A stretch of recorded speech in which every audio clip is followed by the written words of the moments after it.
Thank you so much, Ajay, for coming once again on Tech Talk. Really a great pleasure to have you here. Thank you, Jess. Great to be back here again and good to again talk about some of our favorite topics. Before we actually go ahead and deep dive into today's topic, tell me a little bit about your initiatives. Sure. I would say probably I'm still very much deeply plugged into all things AI at Salesforce.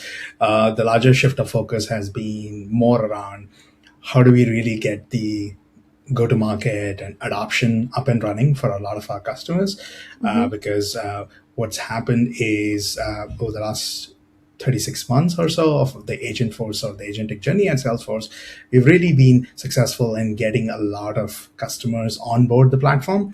But then beyond that first use case, we're really looking at how do we scale up them. And that's where most of my time is going on, go to market and adoption driving. Great, very interesting. And today's topic, I know it's core to your heart. It is AI, memory, and the stacks around it. Right. So, Ajay, the entire field of agent memory rests on one sentence. It's the first principle of the paper, Koala, out of Princeton. And here it is. They say that language models are stateless. They do not persist anything across calls. You prompt the model, it answers it, it forgets. The next call again starts from zero. So the model never remembers anything, it forgets. So agent is what it adds memory around the model. Memory was never a property of model. It's always the architecture, what we build around it. Does that match what you see when any company says that we want to have AI to have memory? Do they realize they are actually asking you to build the whole system around the model that forgets? Yeah, I think you hit the nail with it on that topic. One of the definitely the more mature conversations happening right now is how do you really make AI systems remember everything that you've been talking to them and so on. So memory is almost assumed comes as a part of the model offering. People often tend to relate it to what they see on their left pane or the right hand side pane of the chat history in ChatGPT or Claude, but that's not what it is. It's much more. It's much more than the memory associated with the enterprise requirements. So think of this as like an enterprise agent as like somebody that you hire in a company. Let's call them as a chief of staff or a human executive. A memory that they can remember when you're talking to them, which is a current sentence. Of course, think of this chief of staff carrying like a notepad for today's meeting. And then they would also have probably recall memories of some of the past meetings in their head.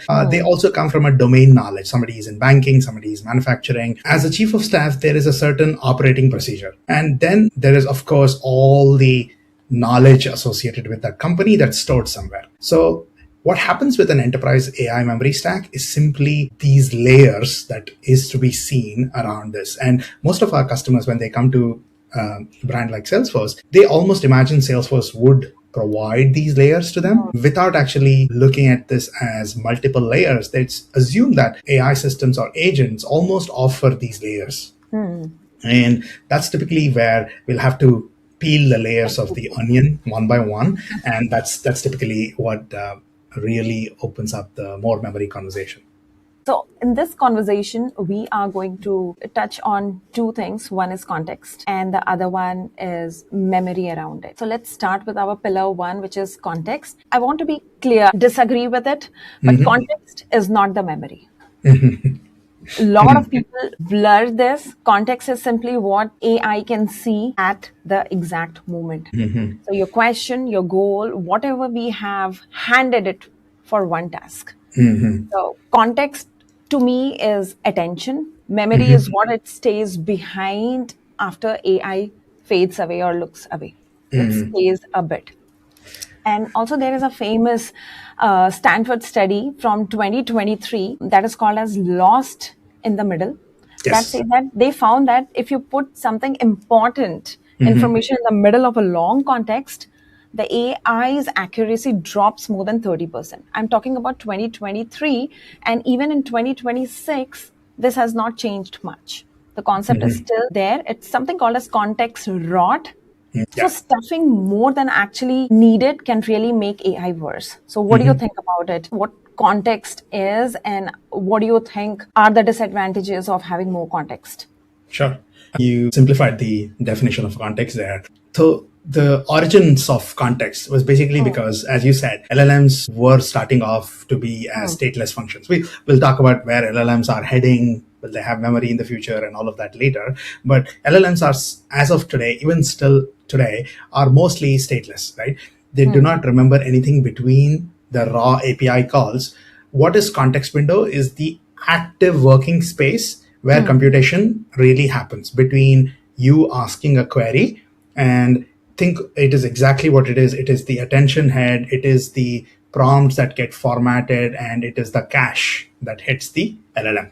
And that is exactly what context window or active context is. Now, if you move away from the topic of context window, which is where once it has actually come back from the model in terms of the response, you'll probably need to look at the other layers of memory, which I think we'll get into the discussions of. Yeah. And context is probably, I would say, tip of the iceberg. So I say that context is a budget, not a bucket. You shouldn't just fill it with a lot of data. What is your take on this lost in the middle? What you brought up there is very interesting, and it sort of is relevant to the adoption journey that we are seeing at Salesforce and many other companies also today.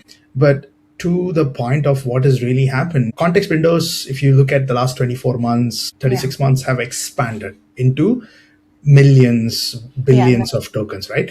The bigger context doesn't necessarily mean one thing: better reasoning. Never. Right. Bigger context is never better reasoning.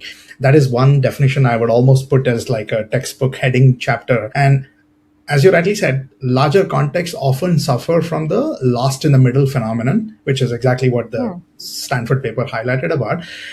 But there is also very much the other things that people don't talk about is the highest latencies and cost of exponential repeated prompts, right? So Hmm. just to get to the more accuracy level, you probably continue to stuff more prompts into the context window and try to get more out of it. So from an operating best practices perspective, I think not just us at Salesforce, but also the whole world probably Hmm. realized that context, similar to language, has Hmm. always has to be very optimized. You Right. can convey the same thing in a line, you can convey it in 10 lines, a paragraph, but it's about what you want to get out of that message or communication. Hmm. And one thing that we'll always have to remember is these models are going to use the context, vectorize it, and then convert it back into embeddings. And embeddings are going to go back into what people call back as the spatial models, and then try to find, oh, this text means this, hence the reference could be this. So it's still going to be still very probabilistic. It's Hmm. not deterministic. So Yeah. the more deterministic you want it to be, the better context or the better formatted context. So there are tons of best practices that companies try to put in. I know everybody's trying to optimize their prompts, but over the period of 1.5 years, everybody's realized, let's put more deterministic controls Hmm. closer to the execution workflow, and that will naturally smoothen out the context curve. If somebody is bloating up a context, the deterministic layering that you will build around your workflows will pull the bloat down. And I think a company like Salesforce has already implemented this in terms of the agent script, for example. Others outside are still thinking about it, how to do Hmm. this. As a result of which, whenever I talk to customers who are not yet using Salesforce Agent Force, probably still struggling with um, accuracy levels. They Hmm. still feel there's a lot of hallucination, after Yeah. which they realize, oh, maybe we need to give up on this project because it's not really adding value. But they don't realize that they're messing up the context itself. Yeah, absolutely. That's a perfect setup. And to have a great context, we definitely need to have a good memory behind it. Um, so let's talk about different layers of memories. Again, I'll refer to Koala Mhm. paper. And the first memory is the working memory. and that is a short-term memory. So tell me a little bit about that memory for the audience, what it is, where it should be located, and yeah, the best practices. Yeah, Right. so good point or good segue. So think of short-term memory as like if you go back to that scratch pad that we talked Yeah. about of the chief of staff, right? It is the one that tracks the state of the current user interaction or the one loop today because everybody is writing loops as they're vibe coding. It's that execution loop. And what an agent that anybody is building today needs is to have that memory or set of instructions which can perform those step of multi-layer reasoning, or let's say it can go and call 5 different functions, or it maintains a conversation between multiple systems without dragging useless artifacts that was probably interacted with this agent 3 weeks ago. So short-term memory is very, very well refined.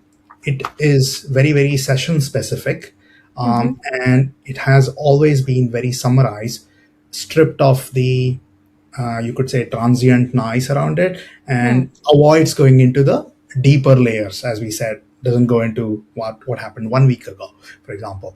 And usually the best way anybody would architect a short-term memory is, let's say, technically, if I switch the gears now, if you go and use platforms like Redis, in-memory key value pairs, where you maintain the session states of what exactly changes, that's exactly what short-term memory would look like from a technical architecture standpoint. And you bring it back to a business layer like Salesforce or any other application, you always need to think about it as very, very task specific, job specific.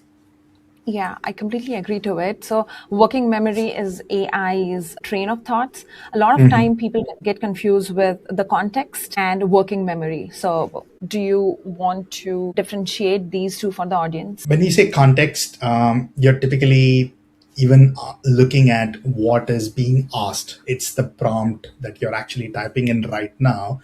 The working memory could be the in-session memory of what actually has happened in the agent's current interaction, like probably what you discussed with it 5 minutes ago.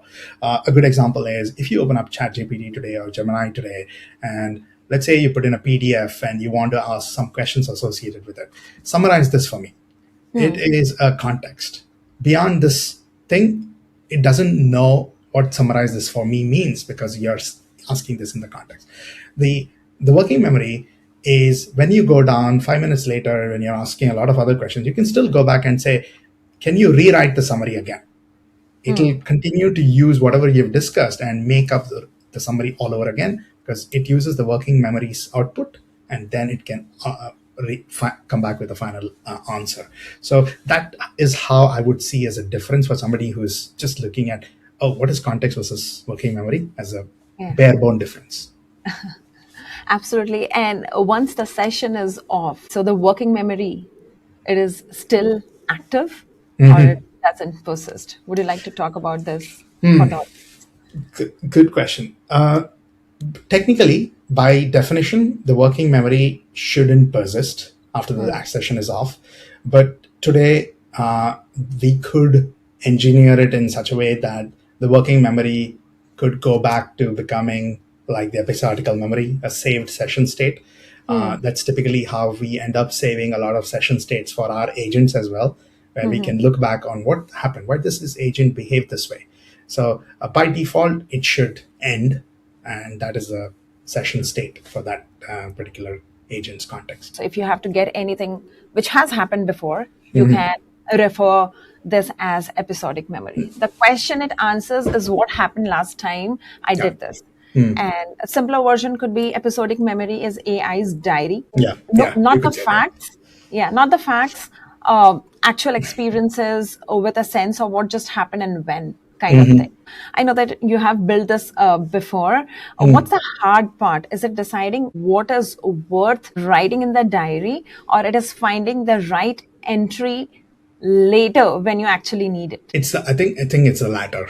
It's the latter, because the moment we get into that zone, you'll start going into the next memory topic, which I know we'll talk about, semantic memory, because that's typically where more mature companies are wondering, how well should we refine this? particularly Mm, when they are in, let's say, a regulated industry like healthcare and banking.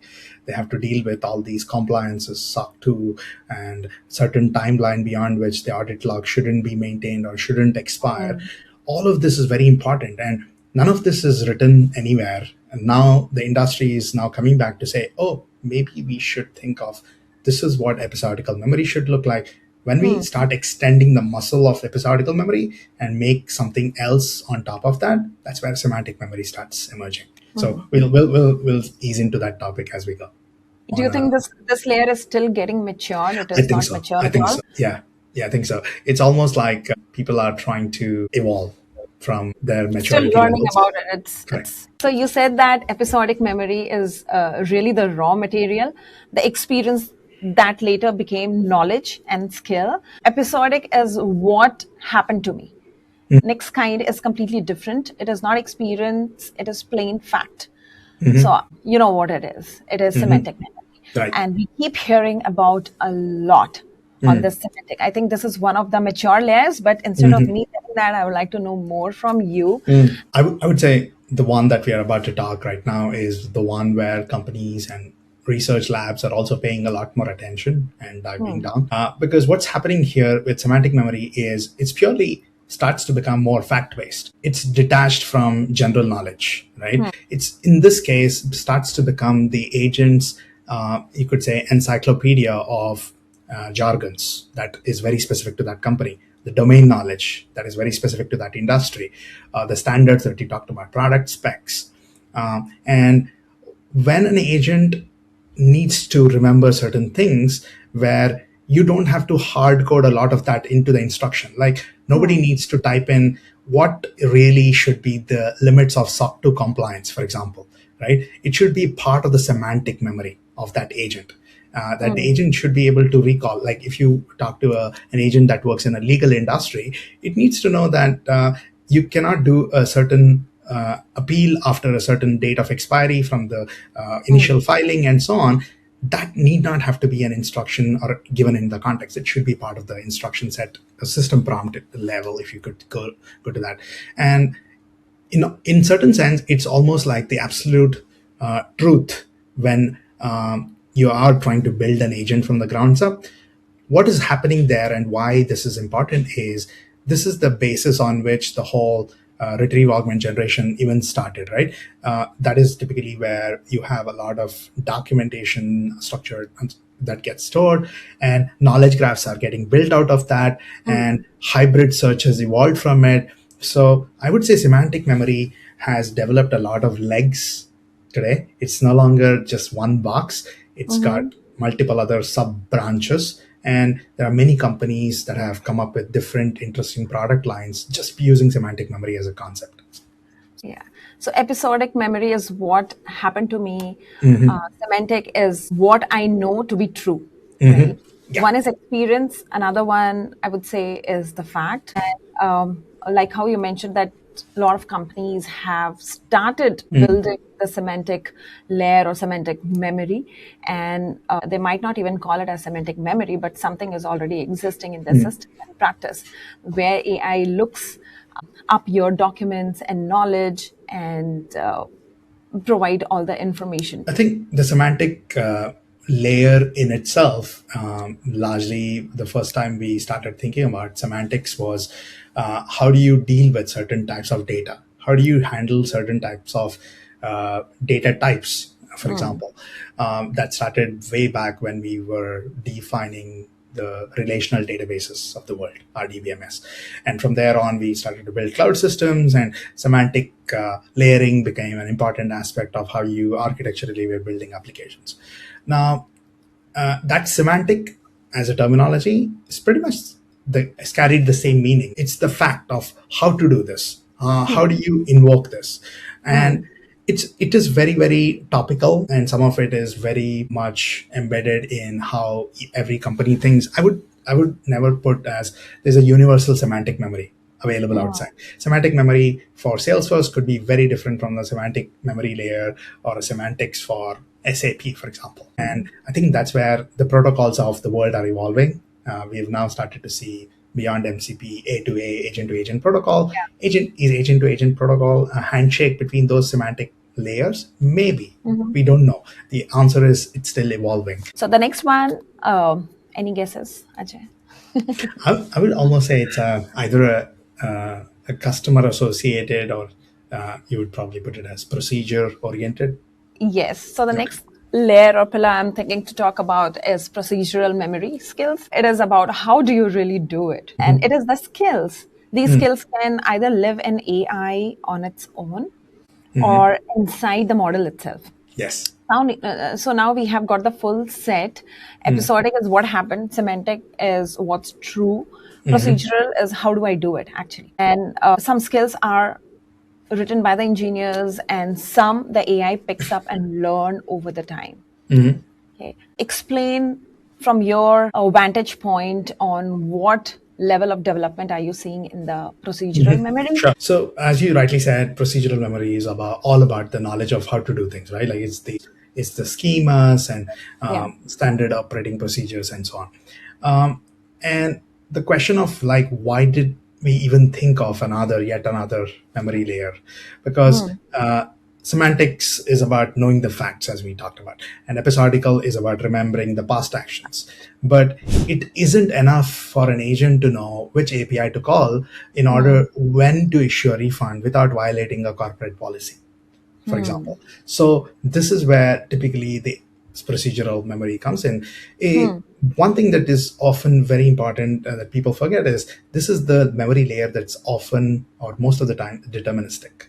And you don't want, and the reason why this was even thought of in the first place, going back to the AI research papers from Stanford and a couple of Oxford researchers, is you didn't want AI to hallucinate on how to write your SQL database function call.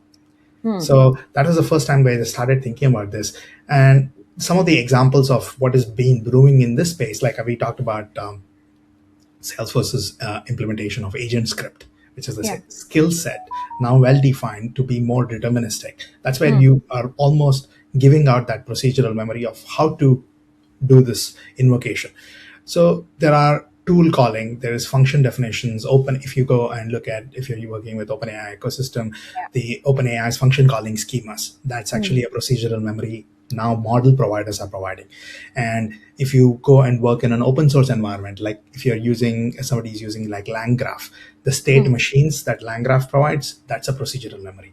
And if somebody is using system level instructions, that is also a procedural memory. So, and if somebody is creating a model, for example, somebody is coming up with their own small language model, large language model of their own, the fine-tuned weights that you actually associate with the model, that's also a procedural memory.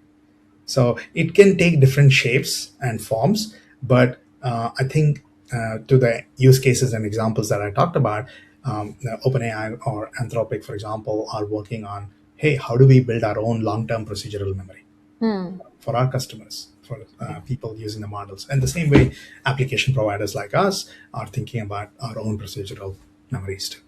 Where do you think this memory maturity level is? I would say it's still in infancy because it's not truly autonomous today. It still does tend to make poor choices in certain aspects where you have given complete control of choice and authority back to the model.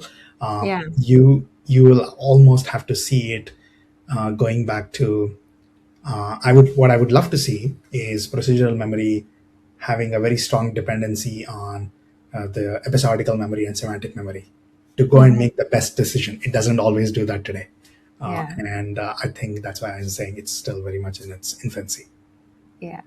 So as you mentioned, that an AI that improves its own method sounds very exciting, but are the companies really providing all the authority to this memory to rewrite its own steps by learning what has happened, or human is still there in the loop? Yeah, I would definitely say human is still at the. I'll probably. I've matured on from the last 18 months to not say human in the loop anymore. I would almost say human at the helm. Humans to be at the helm of it. It's interesting to see which parts or which organizational elements could actually use this to be truly autonomous, because you don't want some very random action to be taken because an Yeah. agent loop decided this would be good for this particular business unit. A good example would be when somebody comes to Salesforce, for example, on Hmm. help.salesforce.com, asking for, hey, I'm trying to use this product, Hmm. but I don't see this feature turned on. I'm not able to see this menu option available in my thing. What our help.salesforce.com agent does is basically is Yeah. indexed over 800, 900,000 documents. Hmm. And it's a very, very semantically driven memory.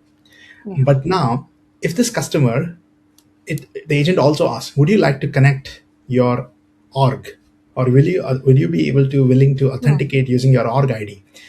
If the customer is willing to give their org ID, the agent can go in and further check if this feature capability is even available in their org, because maybe it's available behind three other menu options that they have not even hit yet. Right? Hmm. So the memory here is very important, where you can define, is this agent having access to this memory to go and make these changes on behalf of the customer Hmm. without them even asking. So in this case, a mere lookup is Hmm. also going and doing that lookup even without guiding the With- customer 10 steps, right? So Mhm. that's a simplest use case that we often see in our day-to-day on our Mhm. Salesforce public website. Yeah, and I would also like to share some facts. Those are very hard numbers, and I'm sure it is not surprising to you. You might be hearing that almost daily, that Gartner expects more than 40% of the AI agents project to be cancelled by end of 2027. It's nothing new to you and me,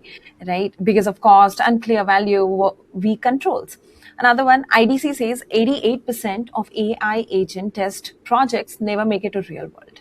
Mm. And Rand looked over 2,000 projects and found that more than 80% fail, about twice the failure rate of normal ID projects. Mm. But here's a line that matters most. In almost every case, the model is not failing. Teams don't fail because they have picked the wrong AI model. They fail on data, they fail on plumbing, they fail on the memory around it, right? The gap between great demo and working product isn't the model gap. It's a kind of gap which also includes memory gap. Does it what you also see with the customers working along with you? I think all those facts that you said is almost turning out to be quite a reality in a lot of customer scenarios, right? The way it is being interpreted in a lot of C-suite boards is like intelligence Mhm. is a utility now, but Yes. the context slash memory is your biggest moat of any company. Models will come and go every week. There's a new model, but what will not change is the context memory relationship and the procedures that you have built around your how your companies Hmm. works with your end customers. And that is the layer that everybody wants to control. Hmm. And I almost see that as like the next exciting field. Like there is which we'll talk about in like what are the future opportunities here. There's Yeah. definitely new career roles that will be created, new industry opportunities that will be created around the technical stack as well. So it's a very exciting time. Yeah. So from your experience, what are the problem people don't see coming until it is already live? Yeah, I would say not having a well defined semantic memory. What that means is you haven't spent time cleaning up your data of what is the right data set that has to go into an agent. Data is such a huge, and I think everything is related to data only, So right? true. So, So true. That is probably a good example. I don't know if we talked about this last time, but I'll give a really interesting example. I yeah. won't name the customer, but they were actually self-implementing the Hmm. platform that they bought from us, and they are a car rental company. They Hmm. You can rent cars, get chauffeurs and things like that from them. Pretty much a 30, 40, 50 year old business, I think, Hmm. spread across a few regions across the globe. Not truly global, but regionally global. And they implemented the agents working well, quite happy. They come back to us 6 months later saying, hey, our agent has given out over 500K USD worth of discount vouchers, which should have actually been given to premier customers only, is actually randomly distributed to everybody and anybody by giving them 80% discount, 90% discount on Oh their no. car rental bookings. On one side, the company was very happy because they were getting customers by Hmm. the word of mouth marketing. People were sharing, oh, I'm Hmm. getting 70% discount, just go and sign up here. But they didn't realize they were burning down on the discounting department. The discounting team audit only came up 6 months later, and Hmm. they decided to pull the agent down, saying maybe Hmm. something bad is happening here. And our teams had to go and investigate, and it was basically the way the instructions were hard coded for this agent. Oh. And that is the semantic memory not being well defined. It's a real world bad actor example of what an agent could do when it is given real financial motivation to go and give out discount vouchers. Yeah, and And even a small thing can make a difference, it does. right, in the revenue. It So, does. It does. And I'm sure all the CFOs are and I dreading about wonder it. why it took them 6 months to identify. Um, The discount team is probably often seen as like a marketing expenditure. And as long as they were generating leads, I don't think they were paying attention. And the discounting team's budget for the year hadn't turned red. And it turned red mm, mid of the year where they had already overburned the budget. And that's what caught their attention. And then everything was like reconnected back to, oh, it's this agent that is causing the issue. But it's not just the agent, it's actually the context and the semantic instruction. mentions. Yes. Yeah, so see, as we spoke before, that human in the loop is really needed. So, where do you think most of the enterprises are struggling? One is defining the semantic layer. Is there anything else you want to touch base on? Yeah, I think what is still immature is many of them are yet to fully refine the episodical memory, Hmm. because what you can still go and get production grade ready tools and platforms today is around your working memory. The procedural memory couldn't be sorted really well. There are tools and platforms, but Yeah. episodical memory is very, very much yours. And companies who do not know how to even get started in that direction are struggling quite a lot.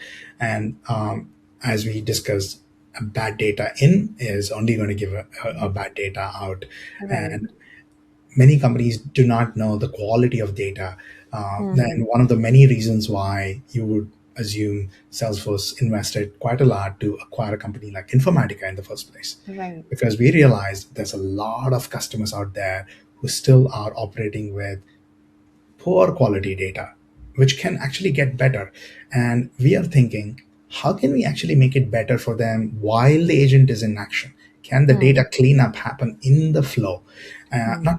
Not everybody's thinking about it. So I think people need to think about the data cleanup pipeline stages before something even goes to the agent, because otherwise you're just probably burning tokens and spending a lot of unnecessary prompts and context for data that could have been better quality. I've been seeing working with regulated customers, regulated industries, and the kind of data they are holding, it's from years and years and decades. They do not have the visibility. They do Yes. not even single person has the whole architecture of what is my full data looks like, from where it is coming and all of that. So I think it's going to take a while, but you're absolutely right that bad data in is only going to give you garbage data and output. Let's fast forward to maybe 3 years from now. I'm not taking 5 years because every day is a new day. How will enterprise memory, you think, is really going to evolve? Even I, if it is an imagination, it is yeah. okay, completely okay. I'll take a practical approach to look at like what's about to happen next year, and then we'll reimagine the future 2 years from now. Like the next year or so, if you look back at what's happened last 5 years, right? Like with the Hmm. models evolving, the whole field of ML ops Hmm. evolved, right? Nobody had thought of ML ops as a vertical that people need to go and think and build and even have roles and career opportunities. There's a new category emerging called as MemOps and Yes. MemoryOps. And memory ops will be amazingly giving out problem statements that will be around how do you handle the life cycle of memory changes? How do you do garbage collection? How do you do security audits for what is changing and what is not changing by the agent memory? And the questions that I keep hearing from builders around is, should we again go back to putting it back on a blockchain because we can audit it better, versus should there be a different way to audit it? And I think that's what the next year looks like. There's a lot of engineering problems that are about to open doors, which people had not thought about before. The 2 years from now, I would almost see the self-healing capabilities for memory, which may include the capabilities that I've talked about. Informatica does pack within it a lot of power, like ability to do data cleanup, data duplication checks, data lineage checks. A lot of these are feature parities today, but imagine these being available within your memory's capability, that every time a new data is being inserted, the agent that lives within the memory layer is able to automatically say, hey, don't bring this inside because this already exists. So even before the context journey is complete, it might just prompt the user ahead of time saying, you're just wasting your time and effort. It's already flagged up upstairs to you. So self prompting and self-healing capabilities for the agent, the agent episodical memory, for example, I think is definitely on the horizon in the next 2 years. The real distant future is memory that can actually continue to exist on the edge. I think that's what I'm excited about, that actually can be on the fly, that doesn't have to really depend on the large language models in a way. And everybody is looking forward to what does that small on the edge memory look like. There are different providers coming up with different contexts. If you're working with like devices that can actually record your voice and transcribe meetings today, Yeah. that is only unidirectional. It's not telling you what not to do. I think that there is a future state where it will complete the other side of the loop as well. Very, very interesting. Last question, Ajay. What should leaders begin to invest today? Yeah, I would say simplify the use case. If you're the most complex one, you're actually bound to get to the less successful path very easily. And that's one of the scenarios that we've seen after having rolled out thousands of agents from a Salesforce's perspective. Customers who start with the least complex use case journey and then take the success blueprint and then expand are most likely to advance and be very successful in the future. The disaster stories that we keep hearing through the MIT reports or the Gartner stories are all because they started through the inverted funnel approach. They went and did the big bang approach of the use case, and only to realize 90% of the plan had to be thrown out. Yeah. So that includes the data strategy. That includes how do you come up with the right memory architecture. That comes up with, do you even have the right upskilling for your people who are actually going to be working on this project? And how do you keep that ongoing continuous loop of upskilling as well? Because models are changing. Memory architectures are in a way evolving. So you need to keep on with that pace. So I would say it's a combination of several things, but it all comes down to the right investment and the right use case. Great. Amazing. Thank you so much, Ajay, for your time. It was wonderful talking to you again. Thank you very All much, right. Jess.